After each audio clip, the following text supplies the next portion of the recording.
この番組はご覧のスポンサーの提供でお送りします。ご支援者様のお名前は動画の途中で記載されます。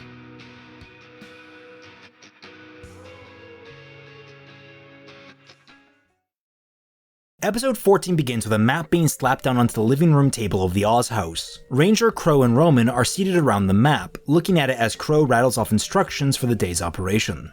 He's narrowed down the area that the Brandwinds could be in particular half a dozen routes to the northwest of Mistral heading up towards Lake Matsu. Between that and what he remembers of the tribe's usual settling patterns, there's about 4 different plots where they could probably be set up. With a little more legwork, they should be able to narrow it down some more, and from there they can head out.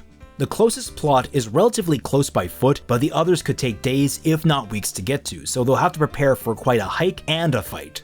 Everyone is staring at him, and John asks how Qrow came by all this information. Qrow explains that while they were playing card games, he was working, watching the roadways and city entrances for damaged or raided merchant caravans. After that, it was just a matter of a few follow-up interviews while the kids were out and about. The room is quiet, and Ruby cheers, "That's my uncle! So what do we do next?" Qrow explains that he's still waiting to hear back from some caravans to narrow down the field, and after that, they'll have everything they need. What needs to happen now is to gather supplies and collect huntsmen. He can handle the latter, but the kids should handle the shopping. After all, their old equipment hasn't held up so well. And he turns his eyes to multiple rucksacks in the corner that are literally falling apart. In fact, a cord holding a saucepan snaps while looking at it. With that, Qrow straightens his stand and hooks Harbinger on his back, walking to the door. Nora asks if he wants someone to go with him, but he says that veteran huntsmen won't exactly be leaping at a job where rookies are at the heart of things, no matter how good they might actually be. No, he'll move faster on his own, and he has more street cred to tout around. Just get the supplies and start prepping a big dinner for everyone that's going to come around when he brings them. Everyone watches him leave before Ren realizes out loud that Qrow didn't leave them any money. All eyes turn to Roman and he sighs, saying, "You kids are a bad influence on me." What follows after this, in a rare instance where I can actually say it in this script, is a near one-to-one retread of Qrow's search for the Huntsman from Volume 5, Episode 6. The only exception is adding a small scene at the beginning where he's checking the Huntsman boards, finding many of them on assignment and many others of unknown status. He makes a cross-reference of contacts on his scroll and heads out, but other than that, we follow him as he scours the city, goes into that ramen shop, pisses off the owner, goes around town, searches for Heather Shields at her house, meets her dejected and scared family, and finally comes back to the board with a reassessment of what the unknown designations truly mean. Truly, this has been Qrow's ungroovy adventure. We end the sequence with Qrow revisiting the ramen shop and paying the tab for the lost huntsman colleague, leaving the racist and aggressive owner conflicted. Outside the shop, Qrow sighs and walks through a sitting flock of birds that scatter and fly into the sky, where we follow them. Moments later, we come down in front of the cherry tree at the ruins, with Yang, Neo, and Weiss facing Raven. Nearby, Vernal is supporting a pillar, pointedly disinterested in the conversation happening between her mom and her sibling. Raven says this is Yang's last chance to change her mind, but Yang stays firm. Raven nods, and she says she'll miss the insubordination from Weiss. It was refreshing. Weiss replies that that's a weird thing to remember about someone, but Raven points out that at the very least Weiss is memorable. Weiss at the very least talks, and her eyes fall to Neo, who's patently confused before Yang tells her mom that Neo's mute. Raven's surprise is minimal, and she replies that she thought Neo was just scared of her. Oh well. Neo stares at Raven with pure confusion before Yang steps up and asks to hurry this along. Raven waves off Yang's impatience and opens a portal with her blade. Yang gets on Bumblebee, Weiss behind her, and Neo poises herself precariously on the bike's cowl cover. Yang says that normally this is where someone would wish them luck, and Raven tells Yang to make her own luck. Yang replies, "Wow, harsh," and revs her engine. Before they can go, Vernal tells them to wait and circles away from the pillar. She approaches Weiss and hands her a wood-sculpted Nevermore. Weiss takes it and asks if Vernal is sure, and she is, but Weiss shouldn't read anything into it. Weiss smiles warmly at her and says that she'll treasure this, always. Vernal smiles back, briefly, before locking eyes with Yang. For a second, they're still, before she reaches into her pouch and draws a miniature sculpt of Yang's bike. Vernal looks to the side and says, "I think your bike's pretty cool." Yang dumbfoundedly takes the carving and slowly puts it in her pocket, saying a weak, confused, "Thanks?" as Vernal walks beside her mother. Yang says they'll be going, and with no further words from Raven or Vernal, the trio drive into the portal, Neo waving off the back. Vernal doesn't turn to watch them leave.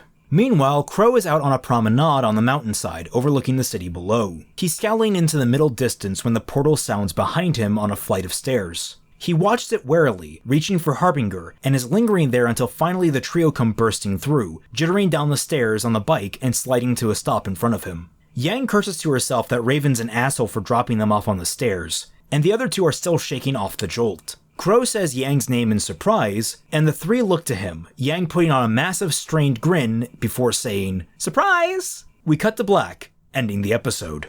Now isn't that a happy little reunion? Nothing beats meeting up with someone you trust and respect. Well, nothing except meeting all the wonderful new patrons that support me. Oh yeah, baby, still got my Segway A-game. I'd like to publicly thank my newest patrons for signing up. Fernando Ibarra Jr., Borna Fire Shotson, Changus Khan, Nolan Gamchi, Richard Marin, Will, Siberian Purple Cat, and B.R. Jacobs. It's wonderful having you guys, as well as all of my other amazing patrons supporting me. Without you guys, none of this would be possible. Remember that for $1 or more to my Patreon, you get access to the Team Frostbite Discord server, The Tundra, where prominent faces in the RWBY community like FatmanFalling, Dashy Lee, and the Sketchy Huntsman are all regularly active. You can join in on regular activities, such as Bad Fanfiction Night, which I host just about every single Friday. I hope to see all of my new patrons in there, and I hope to see more of you in there in the future as well. Now, with one more thank you to all of my patrons, we can return to our regularly scheduled fixing. Episode 15 fades in on a boiling pot of sukiyaki being prepared by Team Ranger. There's some light conversation going on between the four, like asking if they have enough food or if they've overbought supplies, which is matched by a cutaway to an entire room stuffed with materials. But otherwise, it's a fairly short amount of time before Qrow arrives at the house with Yang, Weiss, and Neo. We get Qrow calling for Ruby, her bringing the tea, and then her seeing Yang and Weiss, prompting her to drop the entire set in shock. She mumbles incoherently, Yang walks up to her, and they have a totally not awkward animated hug before finally inviting Weiss into the hug pile. Again, in a rare moment, this basically plays out untouched. During all of this, the other members of Ranger enter the room and watch the reunion, and Neo makes herself small at Qrow's side, trying to avoid Ruby's gaze. Eventually, the hug breaks, and Yang gently grabs Ruby by the shoulders, saying that she has someone to introduce to Ruby and she has to promise not to freak out. She then steps away and Ruby sees Neo clearly for the first time since the fall of Beacon. Ruby blinks and is still, prompting Yang to say, "Huh, didn't expect that reaction," before Ruby turns to her and says that they have someone to introduce to Yang, and she has to promise not to freak out. Yang is about to question her when Roman bursts through the front doors, carrying a full armload of supplies. He complains about some asshole parking their garish bike out front and how difficult it is to pickpocket after rush hour. He drops the supplies, and when he sees Qrow, he smiles and says, "You didn't hear that." Then he turns to find Neo there. He blinks, rubs his eyes, blinks again before saying flatly, "Aren't you dead?" Neo looks at him with watery eyes before jumping into his arms, forcing him to spin on his heels. When they're finally grounded, she begins to beat on his chest angrily, her face mixed with rage, sadness, happiness, confusion, a whole slew of emotions. Everyone watches, John asks exactly what is their relationship, and Nora tells him not to ruin the moment. He responds that they're criminals! Yang says that they all have a lot to discuss, and Ruby agrees, though Ren is quick to say that dinner comes first. A full stomach should come before emptying one's mind. Ruby frets over having enough food for when the huntsmen come, and Qrow finally steps in, saying that they don't really need to worry about that. Unfortunately. Weiss is next to speak, saying that she's starving. She hasn't eaten a proper meal in weeks. Ruby pinches her nose and says it smells like she hasn't bathed in weeks either. Weiss stamps her feet and says that she was actually told that she bathes too much. Then she drops the haughty facade and says that she desperately needs a bath immediately. Ruby nods and says she'll show them to the showers while everyone else finishes dinner. John asks, "What about them?" looking to Neo and Roman, who seem to be silently communicating to each other. Yang just says, let them have their time, they'll be fine, probably. So what's this about dinner? We then cut to the whole crew absolutely pigging out on all the delicious food they made, and all the food is properly prepared and not served in one gigantic tub because our artists actually understand how food works. When Ruby asks for her duck sauce, she gets her goddamn duck sauce. What follows is a cutesy scene where the teenagers get to reconnect and have a good time, including such scenes as Weiss getting her nickname mocked and enjoying it, Ranger talking about the Nuck fight and complimenting each other, Yang talking about her arm and leading to the whole arm wrestle rematch with Nora, and even a quiet scene outside with Roman and Neo who are eating dinner on the house patio. End of all of it, it's super cute and wholesome, and there are absolutely no lines where anyone flatly describes character growth because that would be cringe. Eventually, Qrow, Roman, and Neo come to collect the group and they all move to the lounge. As Yang sits down, she finally asks a question that she didn't ask before dinner. Why the hell is Roman Tortwick of all people working with Ranger and Qrow? Roman sighs, grumbling over having to do this so much, before allowing Ozpin to inhabit his body. Ozpin greets Yang and Weiss warmly, as well as Neo, who is more than a little weirded out by Roman speaking with another man's voice, to the point she steps away warily to Yang's side. As Ozpin gives the cursory explanation he needs to and the confusion begins to wear away, Yang curses to herself, "Shit, Raven wasn't lying." When Qrow hears that, he stands at attention, alarmed, and begins to say, "What did Raven tell?" when Yang immediately jumps and stares down Oz. "You bastard! Why my sister? Why my team? Why my friends?" Oz is only phased for the most split of seconds before sighing deeply and rubbing his forehead. He says that, "No matter how many times I have tried to explain the circumstances of this secret war, it seems never to be sufficient. Always one person out of the group, those that do not understand or I lack the words to explain, and when they digest the truth, they fear what they have agreed to. Your mother, Yang, is an exceptional individual, smart, talented, deadly, much like you and your friends here. Raven seems to believe I sought her out, along with her compatriots, but in reality, it is these traits that led them to me. Victims of their gifts, so to speak." Yang scoffs and Qrow speaks up before she can, saying that it's true, and when she tries to interrupt again, he pleads her to listen to Ozpin. That quells her, if only for a minute. Ozpin continues that Raven believes that she and her team were heroes meant to stop the evils of the world, and to a lesser extent, that's what all huntsmen are. Day by day, easing the woes of society plagued by monstrosity. However, Oz himself and the company he keeps serves a much different purpose. They are not to eliminate the woes of the world, nor rid it of Salem. Instead, they are a counterpoint, a balance, meant to prevent her from wiping out all life on Remnant. The fact that he has tried and failed countless times to kill Salem should attest to that simple fact. He chuckles, thinking fondly on Raven's hard-headed attitude and perspective. She wished to be the hurricane and never the clouds. Ruby pipes in, saying that this is exactly what they've been training for their whole lives, to protect people, to keep them safe. Yang argues back that it was never this big. It would be protecting villages, doing contract work, not saving the whole world. John speaks up that it's not like they really have much of a choice. They weren't all that involved when Beacon fell, the disasters came to them. And now that they know the truth, ignoring it would be... John trails off and Ren finishes by saying, "Immoral." Ozpin chimes in that, immoral as it may be, foisting the entire world on someone's shoulders is not an easy thing to ask, and says there's no shame in anyone that wishes to leave. That goes for everyone, not just Yang, Weiss, and Neo. Quiet settles around the room, with everyone contemplating their decisions. Weiss is the first person to volunteer to assist Oz, surprising everyone, especially Yang, who balks at her and asks why. Weiss responds that between Ozpin's and Raven's stories, there's one clear factor. Salem exists, and she's trying to destroy the world. Ren's right that it'd be immoral, irresponsible to ignore that. Whatever truth there is to Ozpin leading people on, at the very least she knows she's doing something to stop Armageddon. And if they find a way to stop Salem later on, then they can talk about how Ozpin handled things. Ozpin praises Weiss's pragmatism, and Yang thinks on it, biting her lip. She looks to Ruby with that pleading look in her doughy silver eyes before relenting and agreeing to join the cause. But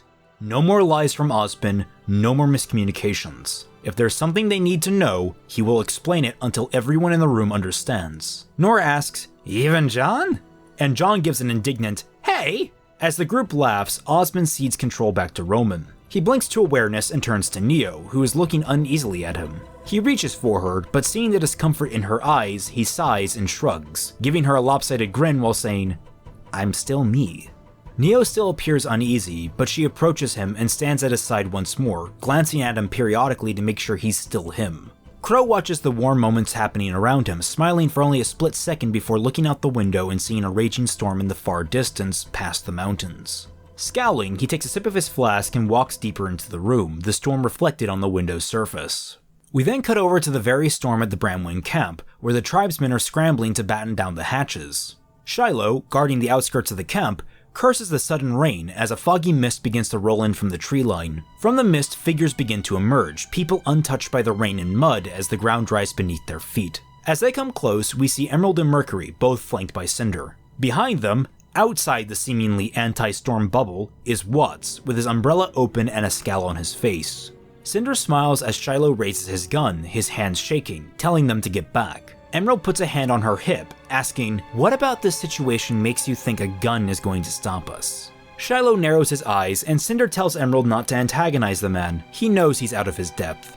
Sharply, Cinder asks which way she is. Shiloh doesn't lower his weapon, but nods his chin towards Raven's tent. Cinder thanks him and begins on her way in.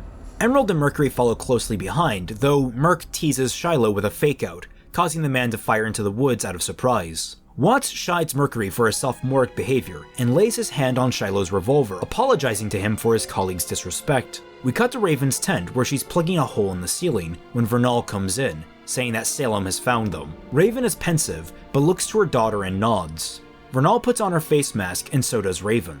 The two emerge just as Cinder approaches. Raven calls Vernal's name, and Vernal raises her hand. In a second, the storm around the camp dissipates, leaving them in the veritable eye. Cinder comments how quickly Raven decides to show her hand, and Raven replies that she thought she'd return the favor. It was nice of Salem to send some stupid kids, a failed-at-Legion scientist, and a maiden with an on-the-nose name. Watts corrects that he's actually a doctor, but the rest is on point. What follows is, spiritually, the same scene as in the original volume where Cinder exhorts Raven into cooperating with Mommy Salami. From Cinder's side, they want Vernal to open the door and retrieve the Relic of Knowledge, and afterwards everything is square. Salem will never bother Raven or her tribe ever again. Raven, knowing the tribe is between a rock and a hard place, agrees, on the condition that the salami slices kill Qrow and everyone around him who has allied with Ozpin. Cinder agrees to the condition, which is where Watts initially objects. But Cinder puts her foot down that she's the one in charge, and it'll be a perfect chance to get revenge for what happened to her, grabbing her covered arm in a phantom pain. This will upset Vernal, who asks if that means Yang and Weiss too, and Raven answers that of course it does. They're not free from the consequences of their own choices. If they've allied with Ozpin after everything she's said, they're lost causes. Vernal is horrified, but cowed into silence by Cinder's pure, cold resolve. There is ultimately more to these plans from both perspectives, but of course the audience aren't supposed to know that yet, so please just stick with me on this. Agreed on their plan, Watts hands the scroll to Raven, saying they'll use that to contact her and organize the theft, which should be an easy walk-in, walk-out procedure. The scroll is special though, so he warns her not to break it. With arrangements made properly, Cinder and Raven meet halfway, and then Raven removes her mask so they can shake face to face. They shake 3 times, and on the third and final shake, the screen cuts to black, ending the episode. Episode 16 begins by fading in on the sign for Onsen, Onsen, Onsen, which is, you guessed it, a bowling alley. Sheesh, tough crowd.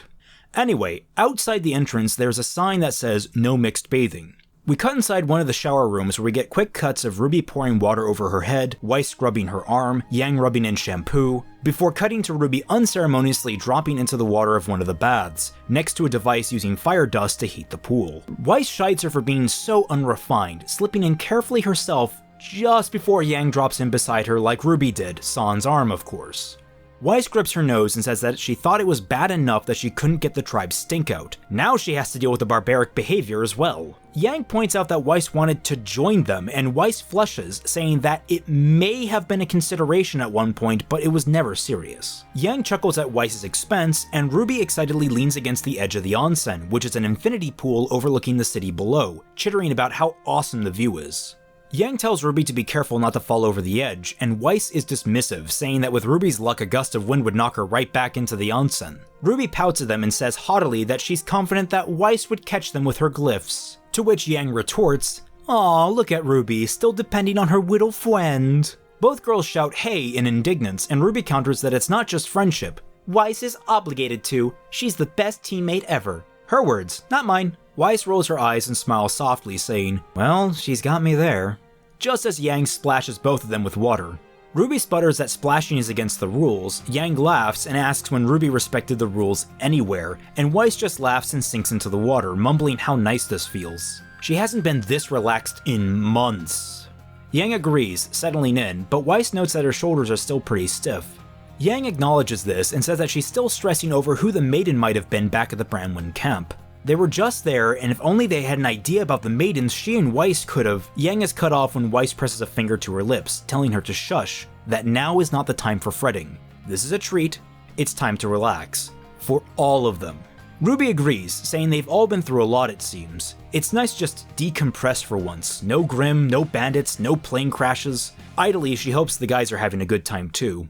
We cut over to the matching men's-only onsen where Qrow, Ren, Roman, and John are awkwardly sitting in silence. Qrow is hitting the floating sake tray, and John is almost uncomfortably close to Roman. After a few lingering seconds, Roman blinks, turns to Ren, and asks, very earnestly, "Wait, you're a guy?"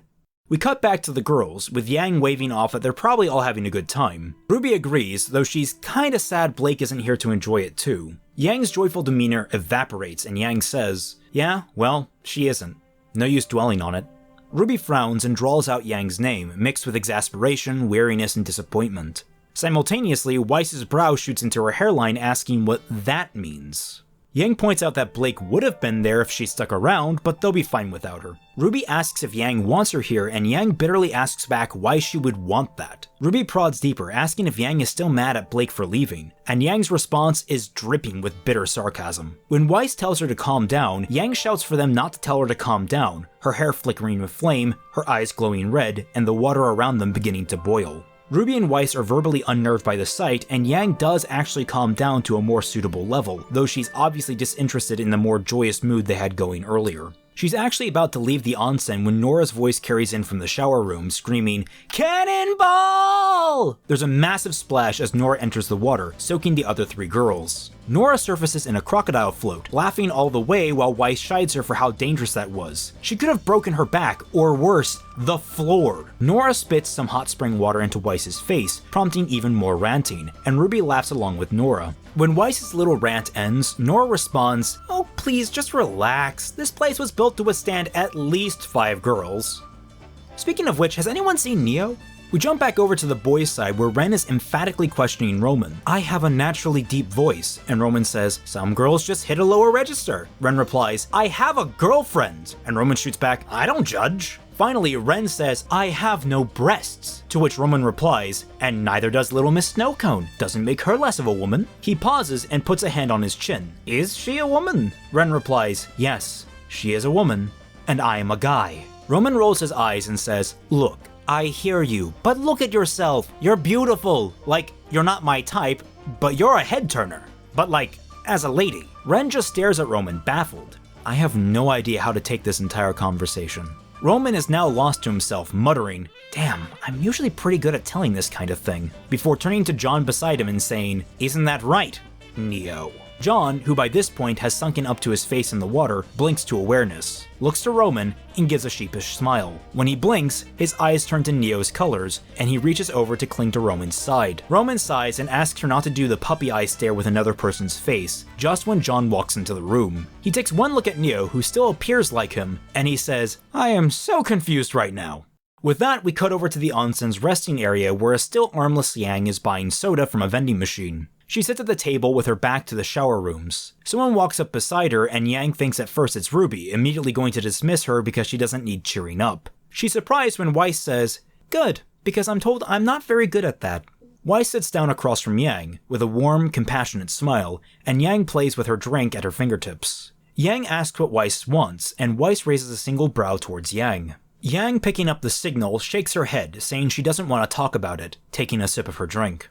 Weiss shoots back a shrug, and Yang slams down her drink, saying, "I mean, why would I want to talk about Blake? She doesn't deserve it. Oh look, I got stabbed. Wish I had my partner around to save me. Oh wait, I did. Maybe I should stay around for 5 minutes to see if she survived having her arm cut off. Maybe I should have stuck around to see if my team leader came out of a coma, or rescue my friend from being dragged off by her father. You know, the person she's been fighting for most of her life, the person who's the boogeyman her arm-cutting off ex-boyfriend is obsessed with taking down. Might be a good idea to wait around for 10 goddamn minutes!" And Yang punctuates her last sentence by slamming her fist on the table, shaking it, cracking it, then downing her drink. Weiss blinks and leans back before saying, "For someone who doesn't want to talk about..." Yang cuts her off, her face falling to the table, her hand coming up to cover it in frustration, saying, I know, I don't know how to handle this, Weiss." Yang raises her head part way, her forearm still hunched as she speaks. "I'm always the one getting left behind. Raven left me, then Mom left us, then Dad. He was always so busy with school and Ruby couldn't even talk yet. I had to pick up the pieces. I had to keep things together, alone. And with Blake, when I got a partner, I thought for a minute that maybe I'd have someone that helped me keep things together, only to learn that she was a fixer-upper too. But that was okay. I was used to doing that. But then, at the Vital Festival, at the fall, all that work was meaningless. I was trying to be the best friend I could be, and she threw it in my face. Weiss watches Yang carefully, taking a deep breath before speaking herself. When I was 10, my dad finally admitted to my mom that the only reason he'd married her was for the family name. It was actually on my birthday. He missed the big dinner, she got mad, he finally snapped. I think she already knew. Looking back, I think I knew too. But hearing him say it finally pushed her over the edge. Weiss gets up and sits next to Yang at the table. First it was separate lunches and dinners, opposite balconies at my recitals, a glass of wine here, a glass of wine there. Then it was no dinners, no recitals, a bottle of wine here, and, well, you get the idea. Yang murmurs sympathy to Weiss that she never knew. Weiss waves it off before speaking again. I don't think I trusted people after that, until Beacon that is. You guys, Blake included. It was rough, but I learned. But it was hard, and it still is. Even after all that, knowing you guys have my back, those months in Atlas with my family were the longest of my life. And I had every doubt about you, and Ruby, and Blake. I didn't think I'd see you guys again. And that was the optimistic part of my brain. Eventually though, I had enough. I didn't want to be there anymore, didn't want all the lies and duplicity. I wanted a family again, and I think that's what we all are to each other. Maybe in a way that our real families can't compare to. Well, maybe mine at the very least. Yang replies that Weiss didn't run away, she was taken, and with no say of her own, and Weiss replies that of course she had a say. Does Yang really think a 57-year-old businessman could stop Weiss if she really wanted to stay? Weiss got scared, and she fell back on instinct, the one thing she was most familiar with, not trusting anyone and doing as she was told. And it was a moment of weakness that took, what, 6 to 8 months to break free from? To undo? She explains that they're not done growing, none of them are. As much as they wanted to play adults back in Mountain Glen, they're all a little bit more like Ruby than any of them want to admit. Heck, by the sounds of things, she's been the most adult of all of them. Yang gives a bitter chuckle, saying that Ruby still has the same stuffed corgi pillow that she sleeps with every single night, and Weiss asks where that pillow is now. Yang slowly replies that it's back at the Xiaolong household, where Ruby left it months ago. Yang's bitterness seems to sober, and Weiss wraps an arm around her. Yang gives an uneasy laugh at Weiss giving her a hug, but Weiss is quick to stop her from ruining the moment. Yang sighs and pulls her deeper into the hug, sobbing out that she's tired of people running away. Weiss leans their heads together and says that Blake will be back. She'll come back home. Just give her time, and be there for her, just like Weiss is there for Yang now. Yang asks when Weiss got good at this, and Weiss smiles, saying that she doesn't know. She took a page out of Yang's playbook and is just winging it. Yang sniffles and says it's working, hugging her deeper and laughing. The two share a quiet, pleasant moment together before hearing a racket back towards the showers. Nora's panicked voice screams for reinforcements. Ruby brought a water gun and she's going crazy with it. From beyond, we hear Ruby shouting, "Victory will be wet! Victory will be swift! It will be refreshing!" There's another crash, and we hear all the boys scream as Ruby laughs. Weiss blinks before standing and reaching for Yang's hand, recommending they go to stop her before the damages get out of control. After all, it's not like she has access to her dad's pocketbook anymore. Yang smiles softly at her, takes her hand and stands, asking if it isn't more important to protect their family from unruly redheads. Weiss smirks. They turn towards the showers, pump their fists in the air, and yell, "Banzai!" before charging in. Outside, we get one last shot of the front of Onsen, the background periodically shaking as laughing and screaming is heard. The camera shifts through the doors, through a shower, through one of the untouched onsens, and focuses on the port in the distance. There, emerging from the misty sea,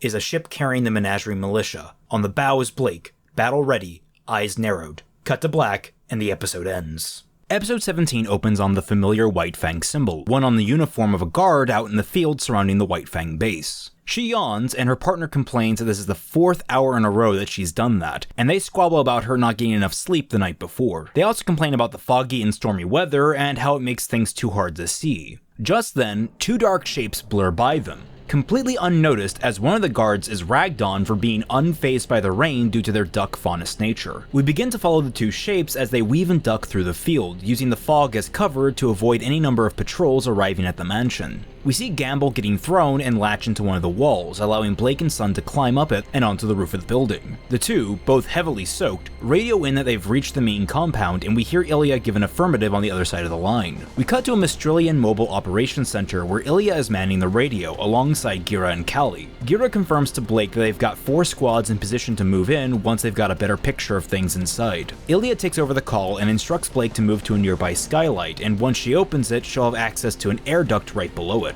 Back with Blake, she does as instructed and slips through the skylight into the air duct. We follow her for a quarter of a minute as she crawls through, uncomfortably tight in the space before reaching a vent. She peers through, making sure the coast is clear, and she calls back to Sun behind her that they'll break in through this vent, only to start panicking when he doesn't respond. Her panic skyrockets, however, when she looks through one of the grates and sees Sun nonchalantly walking around completely exposed. She opens the vent and stage whispers to him, asking him what he's doing. He turns around and holds up a half-eaten donut, saying with a mouthful that there were donuts in the break room 3 vents back. As Blake balks at him and drops from the air duct, Sun continues that they really need to start providing catering before missions. Blake glowers at him, but he holds up a second donut and offers it to her. She glares at the donut, then at him, then shides him to try and keep a lower profile before taking the donut and wolfing it down, all while walking on her way forward. The two stalk through the house, encountering surprisingly light resistance the whole way through, Ilya's voice in their ears telling them which way to go in order to get to the basement. Before going to Menagerie, they had been excavating down there, looking for something or going somewhere, and she never found out why they were doing it. Blake and Sun manage to slip by one last patrol and make their way down to the basement, where they find a number of troops transporting materials from the basement into a number of crudely carved tunnels in the basement's foundation. Hiding behind a pile of crates, the two are confused and radio in that there must be a second site they don't know about where they're transporting this material to. Just as Gira is asking for more information, Adam and Hazel emerge from one of the tunnels, mid-heated discussion. They're far enough away that only the louder portions of the argument carry over to where Blake and Sun are, but it's clear that the two are arguing over the numbers of the White Fang, that Adam's forces are being pulled thin. Adam reassures Hazel that they'll be able to manage, yet Hazel questions if their dwindling numbers has anything to do with disappearing defectors. Adam pulls Hazel in close, and while we don't overhear what's said, it's clear that Adam is defending his position and partially threatening the unflummoxed Hazel. Pushing Hazel away by the collar, Adam breaks off and heads back upstairs while Hazel ducks into the caves, warily watching Adam go. Blake and Sun describe what they saw to the base team, and they're told that a human working with the White Fang isn't unusual. There are a few crazies that sympathize with movements that want them dead. Sun blithely brings up the whack with the hat as an example, but Blake feels there's something more going on than just a simple sympathizer. Gira agrees and says that they need more information, telling them to tail that man and find out what it is at the end of those tunnels. Blake's eyes, however, are affixed to Adam as he reaches the top of the stairs, and though Sun gets her attention, it's clear where her mind is going. She says that maybe they can split and get more information faster. Sun will follow the man through the tunnels, and Blake will search the rest of the estate for documentation. Sun gives Blake an uneasy look, knowing full well what she's actually planning, and Gira openly disagrees with her course of action, ordering her to tail Hazel. She turns off her earpiece and puts in her pocket. Sun asks if she's sure, and she nods. He gives her an uneasy stare before pleading that she be careful. She nods solemnly and takes off after Adam. Now alone, Sun's ear is pelted with shouts from Gira, demanding that Sun prevent Blake from leaving, and Sun just tells Gira to trust his daughter. Besides, they've got the best man for the job talking to them right now, pointing to himself boastfully. He turns towards the tunnels and stealths his way to them, passing a dripping pipe, which we linger on. We follow a drop of water as it falls into a muddy puddle outside of Raven's tent back at the Bramwyn camp. We see Shiloh standing outside the flap of the yurt, talking to Raven and saying that the entire camp should be ready to move tonight at the earliest. Raven expresses her satisfaction with that, but clarifies they shouldn't need to move for another week. All the same, it's good to be prepared, especially with all the unseemly visitors they've been getting. Shiloh mentions that the tribe's members are getting restless about that and want to move sooner rather than later. Raven nearly threatens him, telling him and the people he's probably a messenger for not to speak out of turn. As long as she draws breath,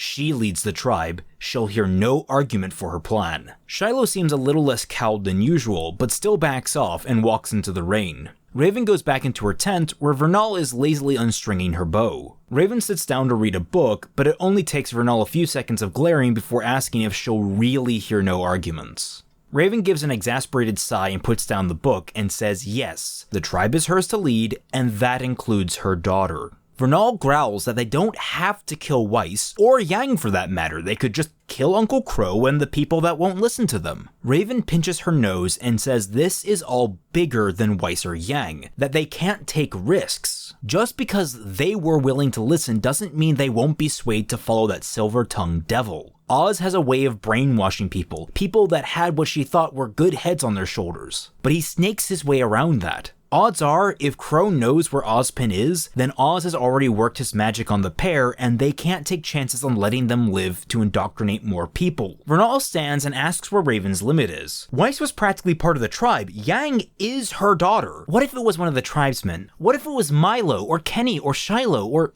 me? Raven stares her daughter in the eye and says that she doesn't kill what has value to her. Value? Vernal screams. That's your limit? That's where you draw the line. What happened to tribe is family? Sure, the weak weed themselves out, but we don't kill them. They get left behind. We're a family, not just some horse you ride until it collapses, or some bike until it runs out of fuel. We're people, Mom. You're people. Raven replies quickly, they're replaceable. You're not.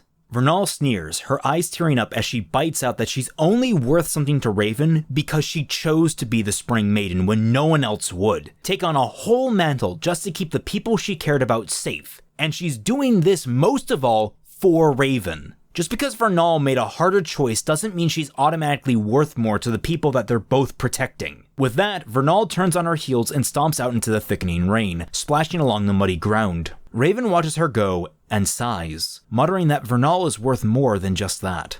Raven looks to the book on the table, reaches for it, hesitates like she might follow Vernal, but then picks up the book anyway. The sound of rain becomes overpowering before morphing smoothly into the sound of a waterfall. We cut back to Sun as he emerges from the tunnels, following closely behind Hazel and sticking to the shadows. They arrived at a large underground tunnel, open on one side with a massive waterfall covering the entrance. Side note for a little bit of lore that can only really be picked up on through visual details. This tunnel used to be a highway expansion that the city of Mistral abandoned maybe about 10-20 years back, so it's wide enough to provide a landing space for a small squadron of kit-bashed bullheads and the supplies being loaded onto them. The tunnel is abuzz with activity, with White Fang crawling absolutely everywhere, delivering crates from the smaller tunnels, mechanics working on the airships, and the crews fueling them. Sun hides behind a concrete outcropping and radios in what he's found, mildly panicked over the scale of the operation and the firepower he can see. Everyone in the command module are surprised to hear that the White Fang have an air force, and Gira says that the situation is quickly getting out of hand. They don't have enough people on the ground to handle this, and they're only going to get one chance. Sun is to pull back, find Blake, and get them both out of there before any alarms can be raised.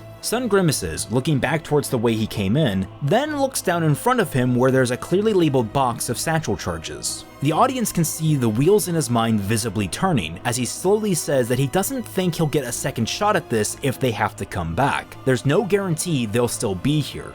But he can do what he does best and raise a little hell on his way out. Callie and Gira attempt to object, but Sun just tells him to be ready to go on his signal. Ilya asks the obvious question of what that signal is, and we see Sun stuffing his pouches with satchels and a detonator, saying that they'll know what his signal is. And with that, he moves towards the closest bullhead, which is at the back end of the tunnel, furthest from the waterfall. As he goes stealthy again, we cut back to Blake, equally, if not more stealthily, tracking Adam through the base. He enters the main throne room, the doors of which are flanked by 2 guards with polearms. Blake sneaks behind and knocks out both guards, grabbing their weapons and entering the room. When the door shuts, she shoves the pulls through the door's handle, making a crude lock and preventing anyone from entering by accident. Adam hears the noise and turns, just as Blake calls his name. The 2 lock eyes, as best they can. I mean, he is wearing a mask. And Adam balks at Blake, letting her name tumble out of his mouth. He mutters out that this wasn't what he thought their next meeting would be like, and she retorts, "What, did you expect me chained up in a box?" Adam snarls at her that he didn't want to go to that extreme, that she forced his hand by running away in the first place. She shoots back that the first time they saw each other after she'd left, he stabbed her and, she hesitates before adding, cut off her best friend's arm. Adam's voice raises as his head snaps towards her, and he rages that he used to be her best friend. He runs his fingers through his hair and cools himself, though maintains a guarded posture, wilted blush never far from his hands. He says, more calmly, that at Beacon, he was angry. He lost his cool because he didn't understand why she left in the first place. But by the time he'd realized what he'd done, how badly he'd ruined things between them, he wants to apologize for how he hurt her. Even if he knows it's not enough, that mere words will never be enough. Blake breathes and says that if he really wants forgiveness, he just has to stop all of this. She borderline begs Adam to stop. Adam, blinks? Whatever facial expression that comes with blinking while wearing a mask, and recoils, saying, "End this? This is my life's work, Blake. I've been working day and night for years to ensure the freedom of our people. While you're off playing hero at that damned school, consorting with our literal enemies, are you trying to hurt me? Rub salt in the wound? She's a schnee. The hunters at Beacon are responsible for all of our oppression, holding up a system that keeps us down. And you ran off to become one of them. And here I am, expressing remorse over hurting you and the person that's holding your leash, when in reality you should be begging me for forgiveness for abandoning our cause." Blake shoots back that she never abandoned their cause, she only abandoned his methods. What progress has the White Fang made that could compare to a schnee counting a faunus as one of her closest friends? Adam immediately questions if that's how Weiss really sees Blake, and if Blake truly thinks that, then she's far more gone than he even imagined. After all, her little friend took off with her father almost the second the ashes cooled at Beacon. What kind of loyalty is that? Blake smirks bitterly, saying that she knows Weiss didn't abandon them by choice. Because of all the people in the world, the one person that hates Jacques Schnee more than either of them is Weiss Schnee herself. Adam grips blush, seeing that Blake truly has gone mad, before firing Wilt at Blake and beginning their fight. Now, this fight between the two of them is relatively tame in terms of complex choreography, only getting as spicy as to have Blake swinging from the pillars in the room and accidentally lighting the room on fire. Otherwise, it's a relatively straightforward back and forth between the two up until Blake throws Gamble, and using a cut we transition to a thrown satchel charge landing on a bullhead's wing. Now with Sun, we get a small montage of him sneaking around the makeshift hangar, tossing explosives on every single airship he can, and he gets a significant way up the tunnel before his throwing hand is caught and stopped by an angry-looking Hazel. This engages the second fight of the episode, which is much more acrobatic in nature. Hazel, in his first combat scene, gets to demonstrate how immovable he is as a fighter, which gives the more agile but physically weaker Sun a run for his money. Every fancy flip and kick Sun does is matched by a simple, brutal show of force from Hazel, who is more apt to grab Sun and slam him into the ground. Sun has to use all of his cunning, his semblance, and his gunchucks to keep ahead of Hazel and ensure he doesn't get the detonator. Eventually, the fight works its way towards the waterfall, where, in a last-ditch effort, Sun throws the rest of the charges at Hazel's feet.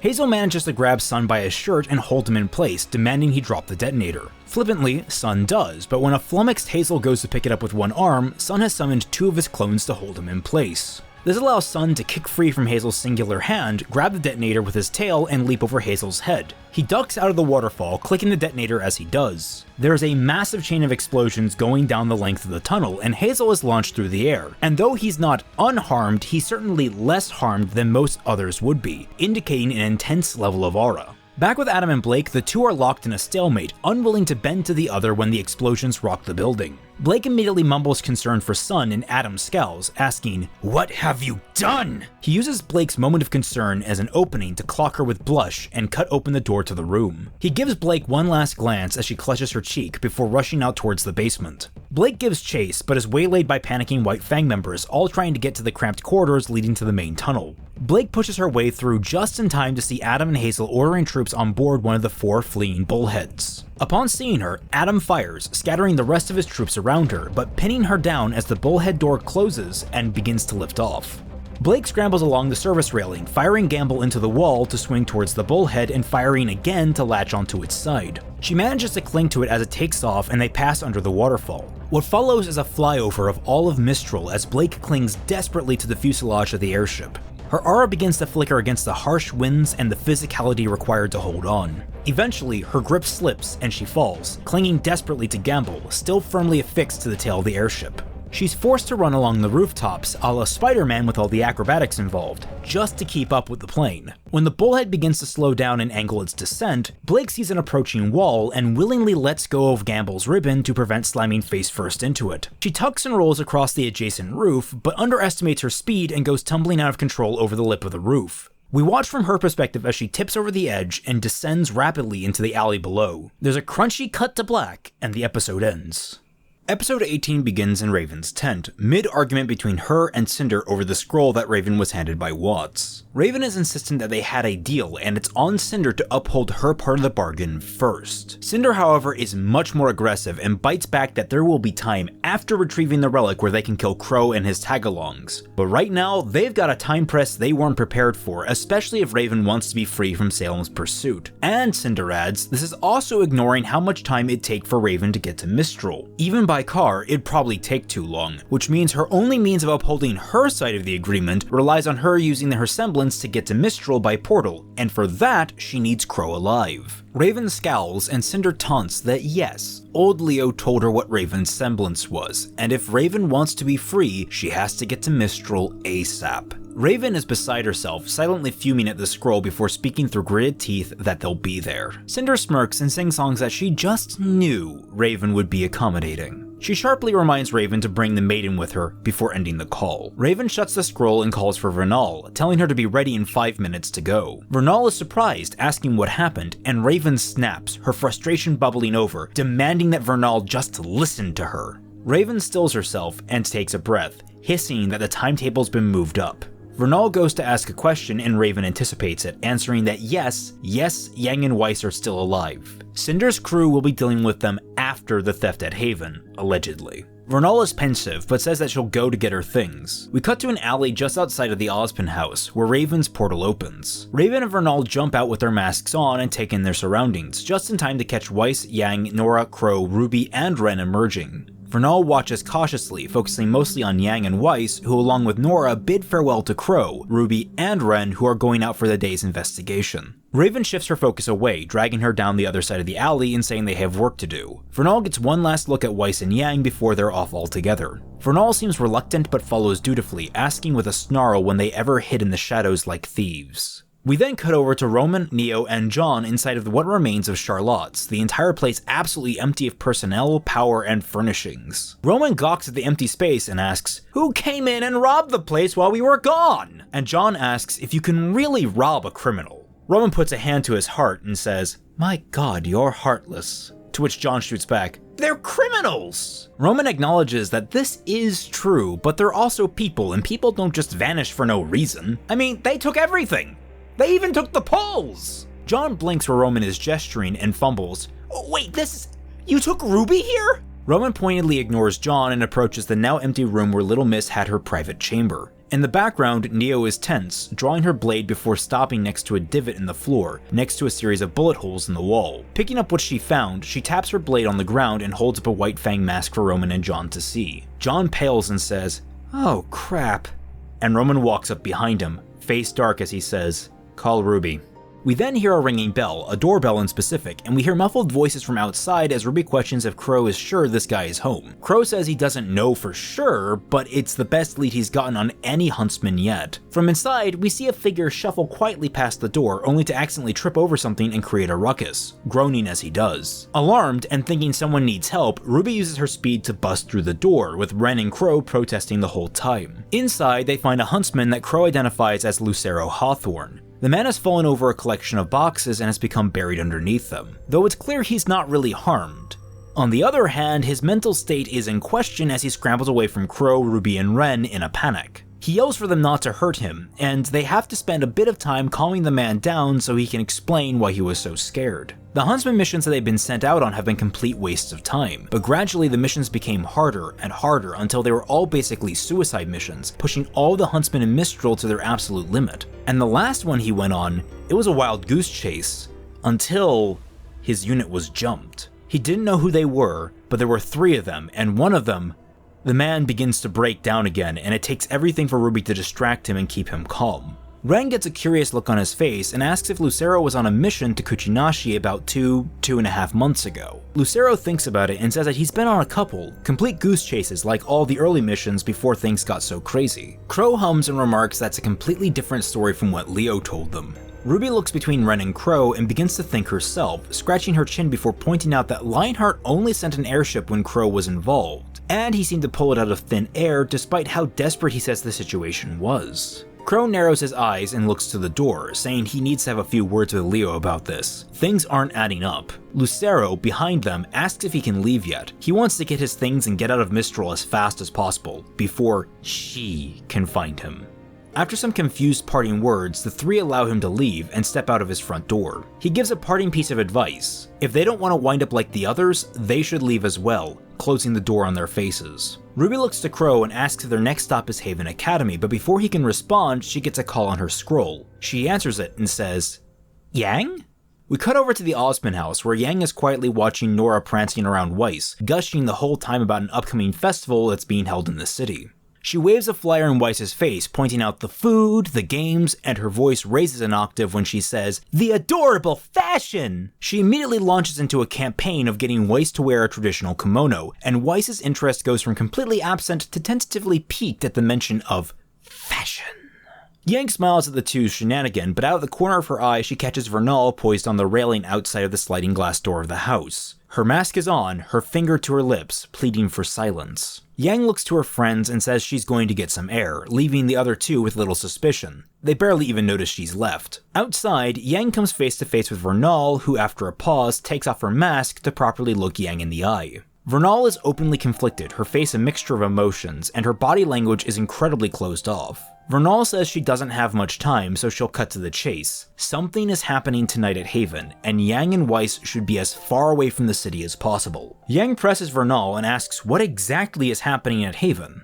Vernal asks back what it even matters. When things are well and done up there, Yang, Weiss, all of their friends are next on the chopping block, and they need to leave. Yang says that things aren't that simple, but Vernal cuts in that they are. They stay, they die. Simple as that. Yang asks if that's a threat, and Vernal replies that it's a guarantee. Get Weiss away from the city. If Yang still feels like she needs to come back to protect Haven, or whatever she's been brainwashed into doing, she can do it once Weiss is safe. Yang pointedly asks why Vernal didn't go straight to Weiss, and Vernal replies that Weiss is too hard-headed. The minute she learns something is happening, she'll try to stop it. Yang has a moment of disbelief, saying, "Weiss is too hard-headed, and you came to me." Vernal groans and rubs her temples, saying, I don't know you. I'm taking a chance you'll do more to protect her than she will herself. You know her! Yang sighs and agrees, but brings up the conversation they had the day they met. This isn't a choice she can just take away from Weiss. I'm going to tell her. You should know that. Vernal presses her back to the corner of the railing, sliding down it with her hands around her face. No, I know, but I don't know what to do. I don't want to see her get hurt.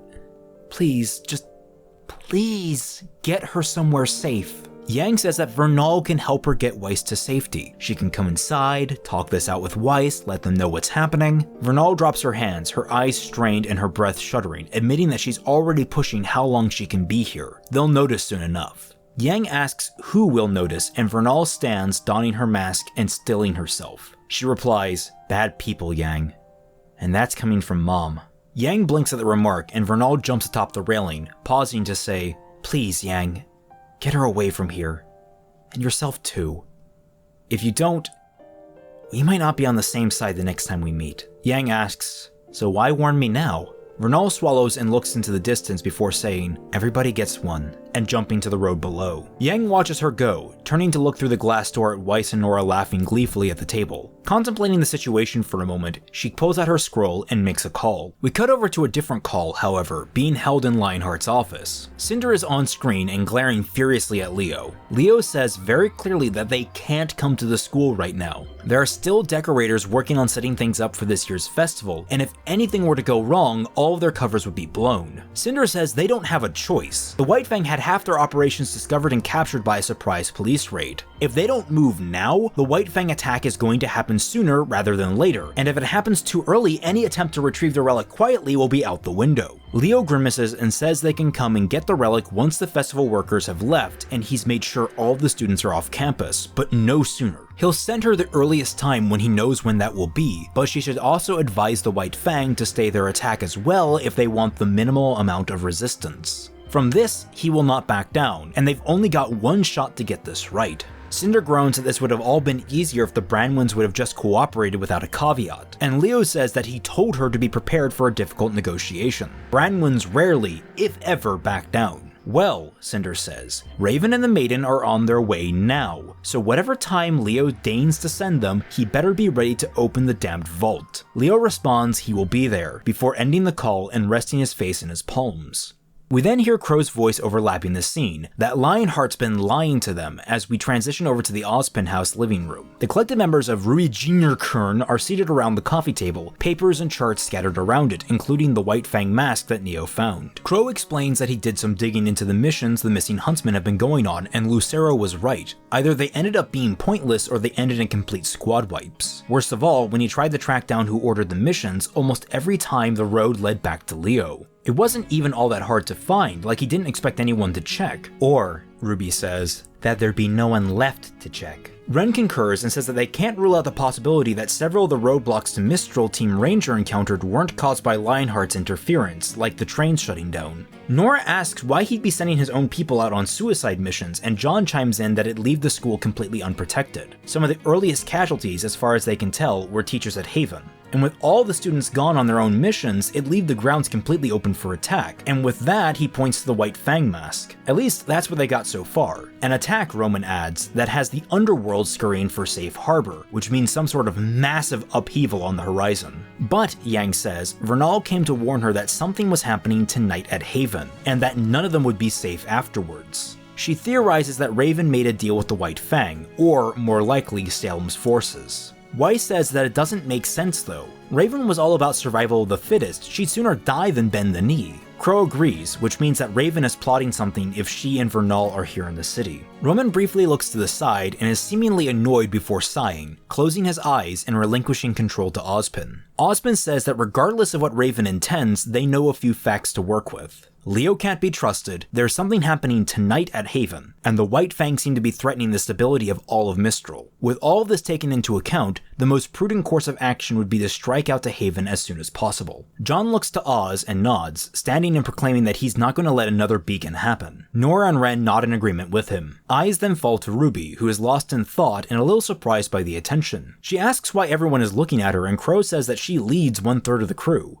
It's her call. Looking at Qrow with no small amount of appreciation, she refocuses herself, standing and drawing crescent rows, declaring that they're going to Haven. Unfurling it, she slams it into the table, pointing to the door and giving a battle cry for everyone to head out, just as the table breaks in half under the blade. Cut to black, end of episode.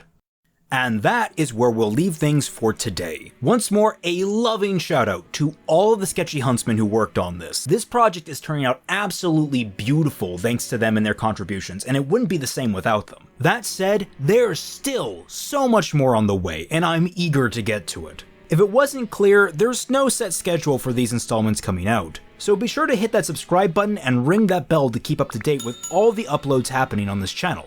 You can also follow me on Twitter, at Raymond_McNeil, as well as the Sketchy Huntsman, at Sketchy Huntsman, where we'll tweet about the upcoming releases. That all said, if you had something that you liked about this video in particular, or something that you didn't like in particular, please let me know in the comments down below.